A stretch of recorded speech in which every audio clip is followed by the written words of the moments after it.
Bushido ir KOK turnyras Vilniuje. Kovo 16 dieną Avia Solutions Group arenoje. Sergej Maslobojev, Raimondas Krilavičius, Ignas Barysas, Sergej Greičicho, Nauris Lukošiūnas, Edvinas Šalkovskis ir daugelis kitų vieno vakaro metu. Sveiki kovinių menų gerbėjai, čia kovinio sporto laida Bushido ringas. Sveikinuosi su Raimondu Krilavičium. Labas, Raimondai. Labas. Klausyk, vis tiek mes turime padaryti tokį dežavų iš pat pradžių ir sugrįžti į paskutinę tavo kovą, ar ne?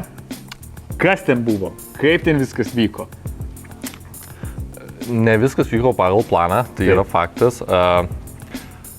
Aš jaučiuosi, kad šiek tiek nuvertinau Mineiro kaip oponentą, kažkaip buvau per daug užtikrytas visa kovos eiga ir tiesiog nežinau, ar karma, ar taip likimas norėjau sudėlioti, bet nutiko kaip nutiko.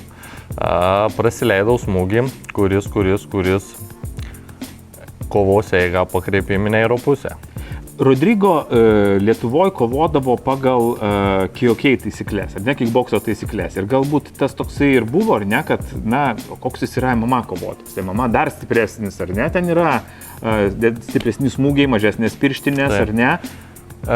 Iš tikrųjų, gal pirmam raunde aš taip jaučiausi, kad viską kontroliuoju ir gal kaip profesionalų tampama, kaip visko po truputį patiri. Tai aš galbūt pritrūko to profesionalumo ir kažkuriuo momentu per daug atsipalaidavau, nes ir pats paskui ištrauką žiūrėjau, jau aš įėjau į antrą raundą ir rankas nuleidęs ir, tokio labai mini pasitikėjimas savimi, ar ne? Taip, mini smulkmenas padariau, kurios iš tikrųjų privertė dabar ilgą laiką apie tai susimastyti, tai bet nėra to blogo, kas neišėtų gera. Bet čia galbūt ir susideda daug sudedamųjų dalių, ar ne? Tu vis tiek paanalizuoji, kaip įvyksta pirmasis raundas. Okei, viskas taip daugmaž vyksta pagal planą, viskas gerai. Aišku, atsakomybė prieš publiką. Norisi parodyti gerą kovą, norisi truputėlį pasižaisti kovoje, ar ne? Taip. Tas nebūti to standartinių, ar ne, kovotojų rankos prie galvos ir ten viską.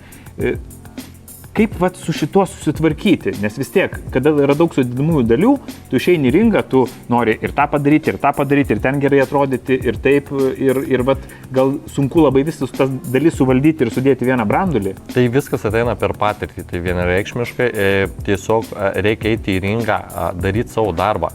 Nereikia nei žaisti nieko, reikia daryti savo darbą strategiškai, žingsnius po žingsnio ir kas pas mane buvo, truputį atsipalaidavau ir gavau skaudžią pamoką. Praeina kažkiek laiko, kovotojai pabūna su savimi, nueina į sporto salę, tada nusifilmuoja video, sako, aš galvoju, kad aš tikrai galiu metu tau iššūkį, šito laukti nereikėjo. Sako turnyro metu, jau sako, Raimondas nori į ringą vėl lipti ir iš karto iššūkis. Aš girdėjau, kad rūbinė, ne, tu jau sakai, viskas leiskis, mane čia biškį reikia dar pasakyti. Mane Sergejus dar su treneriu veda, aš jau norėjau grįžti į tą ringą, iš jo ir nelabai norėjau išeiti, kaip matė visi. Taip. Tai man kažkokių minčių, ar aš galiu ar negaliu, net nebuvo. Aš tiesiog norėjau sugrįžti ir dar kartą pabandyti sutvarkyti visą tą situaciją ir nulemti ją į savo pusę. Koks Rodrigo yra Mineiro kaip kovotas? Tu sakei, truputėlį neįvertinau, jisai toksai, mes pradžioj su tavimi buvome kalbėję, kad jisai toks nenuspėjamas kovotas. Tu nežinai, iš kur smūgis gali pareiti, ar jisai šoks, ar iš apsisukimo, ar kapoeira kokį judesį, ar ne, jisai toksai, nėra patogus. Taip, bet Rodrigo, iš tikrųjų, kai kickboksininkas, kaip daugiau kovų prasivedęs kickbokso, labai mane nustebino fizinė jėga. Jis tikrai jos turi, nes dažniausiai kickboksininkai, jie būna, tas raumuo, jis, sakykime, tiek ištvermės neturi. Rodrigo tikrai buvo fiziškai stiprus, tai mane tai nustebino ir parterį jisai jau kaip įsikibdavo, tai ir bandydavo išlaikyti tą poziciją. Tai šito punkto iš tikrųjų kaip ir nenumačiau, kad jis pas jį bus tokia fizinė jėga.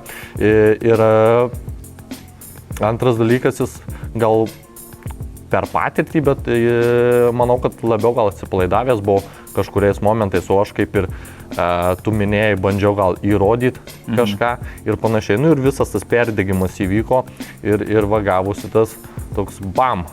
Čia su daugeliu kalbi, kad visgi kovojant savo namuose, savo mieste, prieš savo publiką, dar tipsas toks, dar didesnė atsakomybė. Dar labiau nori geriau pasirodyti ir tas toksai... Taip, tu kaip kovoji prie savus, tu tiesiog nori, kad viskas būtų taip, kaip Sudėliota viskas į lentynėles, taip, kaip gal nėra tas perdegimas nieko, bet tu vis tiek nori parodyti visiems, koks tu esi geras, vis tiek, kaip tu kovoji užsienį, tiek žmonių nestebi tavęs, tai tu save tokį kaip atpirkti tą savo darbo našumą, kurį darai, salėje nori parodyti visiems geriausioj formui, geriausiam vaizde ir kartais mes perdegam šitoj vietoje. Su kuo dar norėtum sukovoti? Koks tavo tikslas? Šita kova, neprognozuojam dabar nieko, tiesiog, bet toliau, koks tavo siekis? Tai žinoma, mano tikslas tai kovoti su aukščiausiu esančiu žmogum reitinge, vienu kitu ir pagaliau dasikasti lygi Bushido diržo. Tai turbūt vienareikšmiškai visų sportininkų yra tikslas aukščiausias laiptelis, taip ir mano. Vienas iš tavo hobių, ką pastebėjau šią vasarą, tai buvo vandens sportas, ar ne, ant vandenlentės. Ir stebėdamas tavo video, jau paskutinius žiūriu, tu ten jau gali varžybose faktiškai dalyvauti. Gal ne profesionalų ten tu, bet mėgėjų, bet tu per labai trumpą laiką įsisavinai tas žinias, ar ne? Iš tikrųjų, su veikinimu man atsitiko taip, mano draugai plaukė keletą metų ir nuvažiavom į Palangą 3:13 ir žodžiu jie iš manęs juokėsi, nes aš neatsistojau ant tos lentos, krisdavau. Ir aš supykau. Tai gavau abonementą Splash parke ir visą mėnesį ryte vakare plaukiau. Plaukiai, ar ne? Ir paskui už to per mėnesį jau aš iš jų pradėjau juoktis. Tai va, tai čia toksai savo norėjau įrodyti, draugam norėjau įrodyti, kad tikrai galiu geriau už juos. Ir va taip toksai gavosi, kad iš tikrųjų labai patiko šitas sportas ir aš manau, kad tai dabar lieka mano hobiu. Ar tas užsispyrimas, ar ne visas, kažką įrodyti, tai sportinės disciplinos pasiekmė? Aš manau taip, viskas atsitinka per tavo darbą. Jeigu tu įdėsi tiek, kiek reikia laiko, pastangų, kad tau rezultatas automatiškai gausis vienoks ar kitoks. Nebus taip, kad tu stengiasi ir vis tiek nieko. Visada kažkoks progresas būna, jeigu įdedi darbo. Na kągi, Raimondai, ačiū labai, kad apsilankėjai mūsų laidoje. Iš tikrųjų, dar galėtume tikrai pasikalbėti ne vieną valandą. Su tavim lengva labai. Bet kuriuo atveju labai bus įdomu matyti tavo kovą. Ir tai jau dabar kalba, kad vienu laukiamiausių revanšinių kovų. Aš jos irgi labai laukiu. Taip. Tai labai noriu to palinkėti kuo didžiausios sėkmės, pasiruošti. Labai noriu pamatyti tave ringę kitokį. Jau suintrigavai vien to pasakymu, ar ne? Taip. Ir, na kągi, visus žiūrovus noriu pakviesti kovo 16 dieną į Avia Solutions Group areną.